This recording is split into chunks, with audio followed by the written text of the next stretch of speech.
Hello everyone. It's been a while since my last video, and I thought it would be a good idea to reconnect and provide additional details now that President Montoya has shared the initial plan for the fall semester. Since March, we have needed to be flexible and nimble as we monitor the COVID-19 situation and listen to our state and local authorities. It has not been an easy time for anyone, but there's no doubt that the Miami-Dade College passion and commitment for student success is stronger than ever.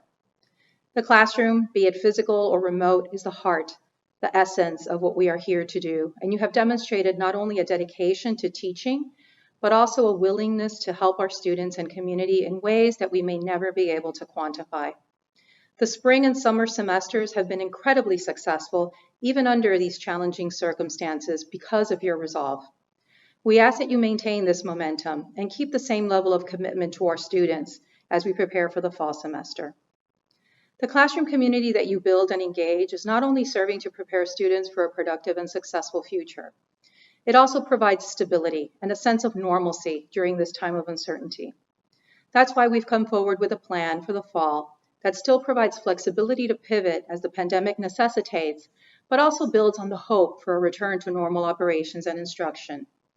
We know that there are questions about the plan, and I'll address some of them in this message, but please know that additional information will be shared in the coming days and weeks.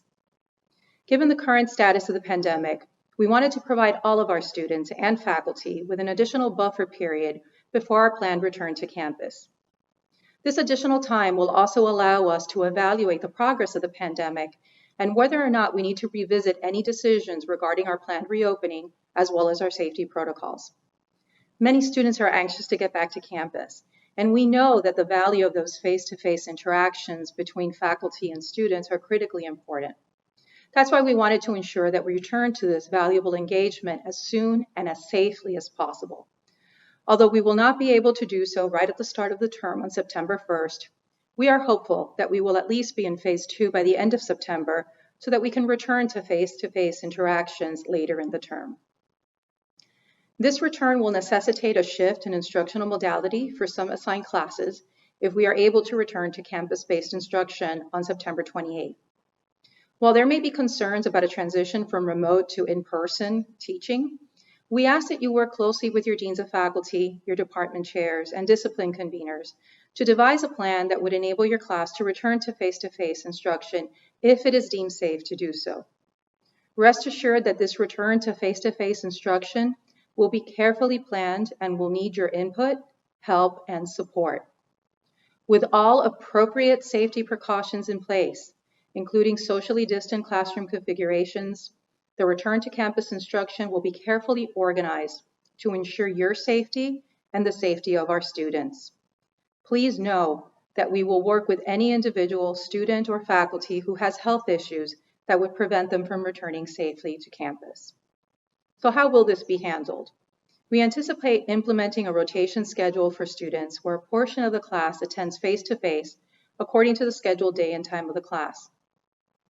You may have noticed that all blended classes have an assigned meeting pattern, meeting a scheduled date and time for each class, and students are able to see the meeting pattern for blended classes during registration.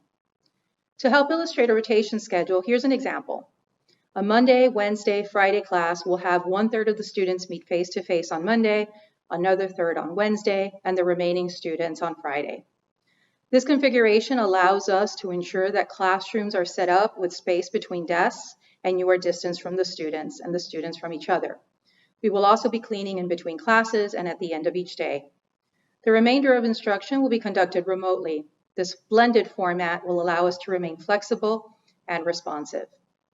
I imagine you may have questions, and I assure you that we will be communicating regularly as we near the start of classes on September 1st and the weeks following. President Montoya and I are receiving a lot of feedback, and we're listening. We know that there are growing concerns about returning to campus amid the recent increase in positive COVID-19 cases. We too are concerned, so the same message we've been sending since March still applies.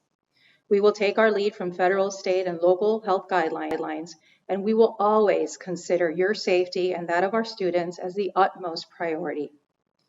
Please keep in mind that this plan for the fall semester is not set in stone, but we know many students and faculty were anxiously waiting for our decision, particularly since many of the area colleges and universities have already come out with their plans.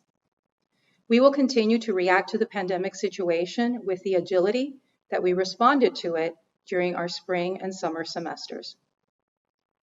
As I near the end of this message, I want to express my deep and growing respect for the uninterrupted, unwavering delivery of high-quality, high-impact instruction that continues to produce graduates just shy of 6,000 this past spring alone. They will achieve greatness in academia, business, and life. Through your commitment, MDC and its students continue to thrive even as we face a world health crisis. I'll be back by video before the fall semester begins. Until then, I wish you and your families and loved ones peace, joy, and good health as we press on towards the time when we can all hold hands victorious over this terrible virus. I appreciate everyone's time and hope that this overview on what learning options are available this fall has been helpful. Thank you, stay safe, and be well.